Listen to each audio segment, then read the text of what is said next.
नमस्कार, मैं नितिन कुमार राधे कृष्णा के यूट्यूब इस अंक के साथ आपका स्वागत है। हमारी चर्चा मानवता पर जो हो रही थी, मैं राजा नहुस के बारे में आपको बता रहा हूँ पिछले 2-4 वीडियो से, तो उनकी ही चर्चा जारी रहेगी। तो इस पर राजा नहुस कहते हैं उनके बारे में, जब वो स्वर्ग में आधिपत्य स्वीकार कर लिया था, उनके जब वहाँ चाल व्यवहार आचरण जब उनका बिगड़ने लगा, इतना बिगड़ गया, कहने का वो मैंने जो आपको पहले भी कहा था वीडियो में कि मनुष्य जब अपने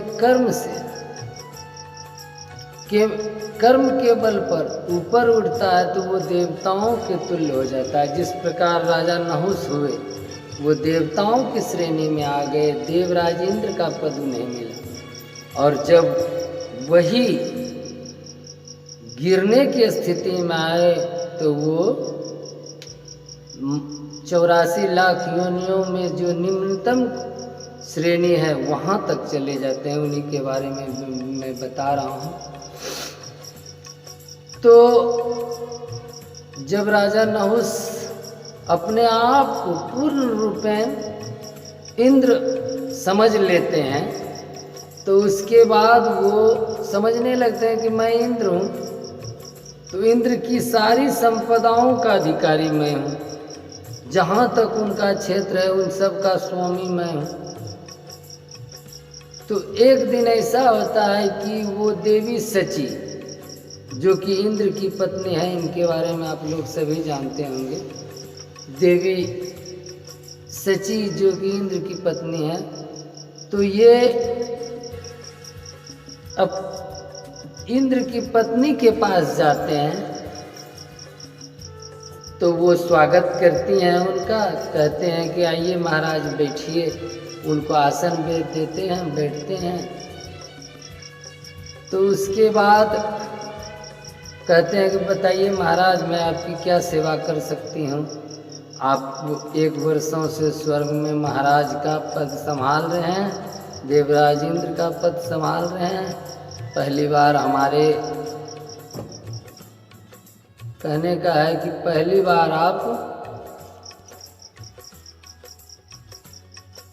आप हमारे पास आए हैं, कहिए मैं आपकी क्या सेवा करूं। इस पर देवी सची के इतना कहने पर राजा नहुस कहते हैं कि देवी, मैं चाहता हूं कि आप हमारे साथ वही व्यवहार करें जो आप इंद्र के साथ, कहने का अर्थ है कि आप अपने पति के साथ करते हैं, मैं आपके साथ वही व्यवहार करना चाहता हूं, क्योंकि मैं इंद्र हूँ। अब मैं स्वर्ग का स्वामी हूँ, तो उस हिसाब से जब स्वर्ग का अधिपति मैं हूँ तो आपका भी पति मैं हूँ। तो मैं चाहता हूँ कि आप के साथ मैं अपनी पत्नी का व्यवहार करूँ। ये कहते हैं, तो कहते हैं कि आप, देवी सची कहते हैं कि आप होश में तो हैं, आप स्वर्ग के अधिपति हो सकते हैं, लेकिन आप मेरे पति कैसे हो सकते हैं। मेरे पति तो देवराज इंद्र हैं, जो कि अभी धरती पर तपस्या कर रहे हैं, तो मेरे पति तो वो हैं।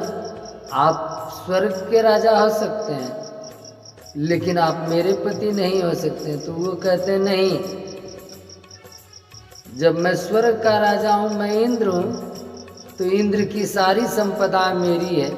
लेकिन वो राजा नहुस भूल गए वहाँ पर कि संपदा, धन संपत्ति में स्त्री कोई संपत्ति नहीं, वो व्यक्ति नहीं, वो वस्तु नहीं है, वो व्यक्ति है।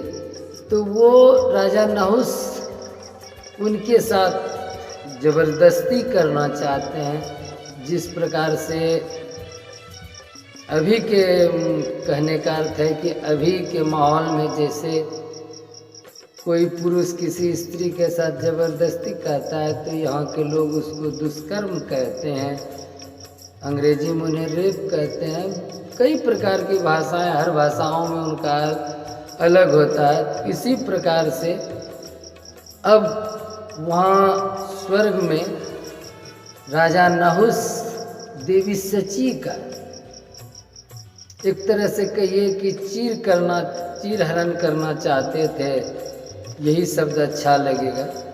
चीर हरण करना चाहते थे, उनके साथ दुर्व्यवहार करना चाहते थे। तो इस पर देवी सची ने बचाओ बचाओ अर्थात कहने का, जिस प्रकार से यदि किसी स्त्री के साथ अन्याय होने लगे, दुर्व्यवहार होने लगे, तो वो जिस प्रकार से चीखती हैं उसी प्रकार से देवी सची भी चिल्लाने लगे, बचाओ बचाओ करने लगी। लेकिन कोई भी सेविका जो उनके महल के चारों तरफ रहती थी, उनमें से किसी ने उनकी आवाज़ नहीं सुनी और बचाने का किसी ने प्रयास नहीं किया, क्योंकि वो जान रहे हैं कि स्वर्ग के अधिपति अभी उनके मतलब कि रूम में है, उनके आवास में हैं, तो वो कोई नहीं गया। तो जब देवी सची के साथ ये जबरदस्ती करने लगे राजा नहुस, वो अपना सारा पुण्य क्षय कर चुके थे, अब वो स्वर्ग से पतित होने वाले थे। तो वो अपने कामुक रूप को जगा लिया। स्वर्ग की उन अप्सराओं का नृत्य देखते देखते उनके मन में भी मतलब कि वासनाओं ने जन्म ले लिया। उनकी कहने का अर्थ है कि उनकी स्वर्ग की सारी पूंजी समाप्त हो गई, सारी पुण्य उनके समाप्त हो गए और वो स्वर्ग से पतित होने। तो इस पर जब देवी सची के साथ वो जबरदस्ती करने लगते हैं, उनका रेप करना चाहते हैं, उनके साथ दुष्कर्म करना चाहते हैं, उनका चीरहरण करना चाहते हैं, तब वो देवी सची जब देखते हैं कि कोई उनके बचाव में नहीं भीतर आता है, उनके कक्ष में कोई नहीं आता है, तब वो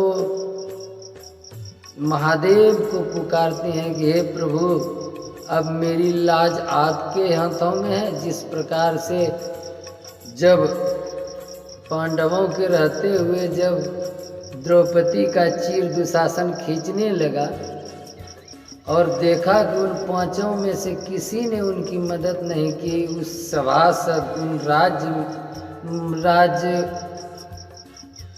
परिवार के जितने भी लोग वहाँ थे, चाहे मतलब भीष्म हो, विदुर हो, द्रोणाचार्य हो, कृपाचार्य हो, किसी ने उनकी मदद नहीं की।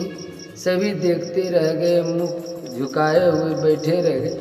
तब अंत में भगवान श्री कृष्ण को पुकारती हैं, जिस प्रकार से मतलब कि पांचाली पुकारती हैं द्रौपदी, जिस प्रकार से तब भगवान श्री कृष्ण जिस प्रकार से उनकी रक्षा करने आते, ठीक उसी प्रकार से जब देवी सची ने अपने आप को नहुस से बचाने में, राजा नहुस से बचाने में विफल रही, तब उन्होंने अब महादेव को पुकारा, हे प्रभु, अब मेरे सतीत्व की रक्षा करो, मेरी पवित्रता की रक्षा करो।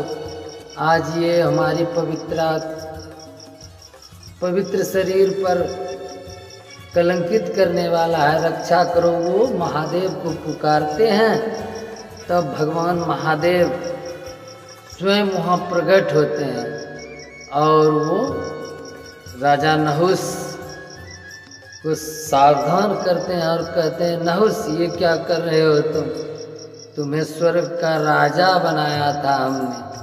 कोई राजा संपूर्ण पृथ्वी का राजा हो सकता है, लेकिन तब महादेव कहते हैं कि कोई भी व्यक्ति संपत्ति का अधिकारी हो सकता है, किसी की संपत्ति का अधिकारी दूसरे को बनाया जा सकता है, परंतु किसी स्त्री का अधिकारी किसी दूसरे को नहीं बनाया जा सकता है। उसका अधिकारी केवल उसका पति है। और देवराज इंद्र के रहते हुए देवी सची उनकी पत्नी है, धर्मपत्नी है। तुमने इसके साथ अपना नाजायज संबंध स्थापित करना चाहा, इसलिए मैं तुम्हें श्राप देता हूँ कि तुमने जिस प्रकार से, मतलब कि वो कहते हैं कि देवी सची का चीर हरण करना चाह, इसलिए वो कहते हैं कि मैं तुम्हें श्राप देता हूँ कि चिरकाल तक तुम नाग अजगर योनि में चले जाओ और बरसों बरस तक